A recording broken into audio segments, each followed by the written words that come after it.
जय श्री कृष्ण। जय दशा माता की।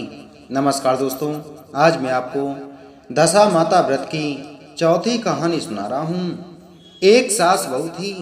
एक दिन सुबह सुबह सास ने बहू से कहा कि जाओ आग लाकर भोजन बनाओ, बड़ी भूख लगी है। बहू हाथ में कंडी लेकर आग लेने गांव में गई। उस दिन गांव भर में दशा माता की पूजा थी, इसलिए किसी के यहाँ से भी उसे आग नहीं मिली। वह खाली हाथ लौट कर आई। साय होने पर वह पड़ोसन के पास जाकर बोली कि मेरी सास तो दशा माता का डोरा नहीं लेती, परंतु अब की बार मैं डोरा लेना चाहती हूँ, मुझे पूजन की विधि भी बता देना। दोबारा जब डोरा लेने का समय आया तो बहू ने सास को बिना बताए दशा माता का डोरा ले लिया। 9 दिन वह किसी न किसी बहाने पड़ोसन के घर जाकर कथा सुनते रही। 10वें दिन उसे चिंता सताने लगी कि अब मैं पूजा कैसे करूंगी। वह मन ही मन दशा माता का ध्यान धरकर सोचने लगी कि आज सास कहीं बाहर चली जाए तो मैं शांति पूर्वक पूजा कर लूं। दशा माता की कृपा से सास बहू से बोली, मैं आज खेतों में जा रही हूँ, यदि मुझे आने में देर हो जाए तो तुम मेरे लिए खेत पर खाना ले आना। बहू के मन की मुराद पूरी हो गई। वह तो यही चाहती थी। उसने सास से कहा कि आप निश्चिंत होकर जाइए, घर का सारा काम मैं निपटा लूंगी। सास के जाते ही बहू ने स्नान कर दशा माता की पूजा की। इसके बाद वह पूजा की सामग्री मिट्टी के गोले में रखकर उसे सिलाने के लिए ले जाने लगी थी कि उसकी सास खेतों से वापस आ गई। सास को देखकर बहू ने जल्दी से उस गोले को मटकी में छिपा दिया। उसने सोचा कि उचित समय पर गोले को दही से निकालकर विसर्जित कर आऊंगी। सास ने आते ही बहू से कहा, तुम मुझे खाना देने क्यों नहीं आई?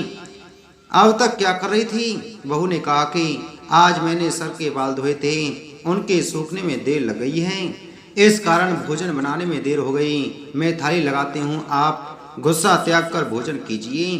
सास का गुस्सा कुछ ठंडा हुआ। वह पैर धोकर चौके में बैठी ही थी कि उसका बेटा भी आ गया।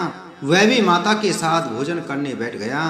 सास भोजन करके उठना ही चाहती थी कि उसका बेटा बोला, मुझे तो दही चाहिए। सास ने बहू से दही देने के लिए कहा। बहू बोली, मैं तो रसोई में हूँ, आप ही इन्हें दही दे दें। सास हाथ धोकर दही लेने गई, परंतु जैसे ही उसने छाछ की मटकी उठाई तो उसमें कुछ खड़खड़ाने की आवाज आई।